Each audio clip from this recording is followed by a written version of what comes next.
1 cup ரவை எடுத்துக்கணும். அப்புறம்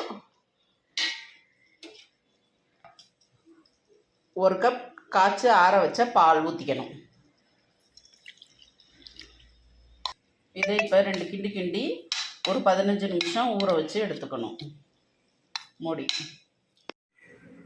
இப்போது 15 நிமிஷம் ஊற வச்ச ரவையை மிக்ஸி ஜாரில் சேர்த்துக்கிட்டு 3 ஏலக்காய் போட்டு ஒரு 3 சுற்று சுற்றி எடுத்துகிட்டு வந்துக்குவோம். இந்த மாதிரி அரைச்சி எடுத்தாச்சு. இப்போ இதில் 1/2 கப் பச்சரிசி மாவு, 1/2 கப் கோதுமை மாவு, 1 கப் வெல்லம், இதில் 1 டம்ளர் பால் ஊற்றி அரைச்சி இப்போ எடுத்துக்கலாம். ஒரு வாணலில் எண்ணெய் ஊற்றி ஒரு டிஃபன் பாக்ஸ் மூடியை அதில் போட்டுக்குவோம். இப்போ எண்ணெய் நல்லா சூடானதும் நம்ம அதில் இப்போ மாவை ஊற்றி எடுக்கலாம். இந்த மாதிரி எடுத்து ஒரு டம்ளரில் மாவு ஊற்றி அந்த மூடியில் ஊற்றி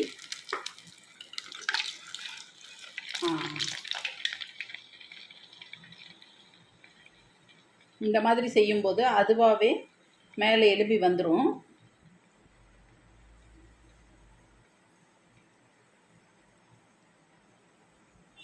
இங்கே பாருங்க, நம்ம அப்போ சூப்பராக ரெடி ஆயிடுச்சு.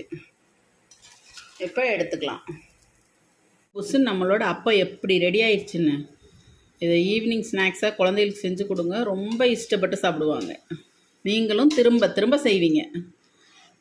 சோடா மாவு எதுவுமே போடாதது, நல்ல சாஃப்டாக நல்ல டேஸ்ட்டாக இருக்கும். நீங்களும் செஞ்சு பாருங்கள். இந்த டிஷ் உங்களுக்கு பிடிச்சிருந்தா லைக் பண்ணுங்கள், ஷேர் பண்ணுங்கள், சப்ஸ்கிரைப் பண்ணுங்கள். Bye friends.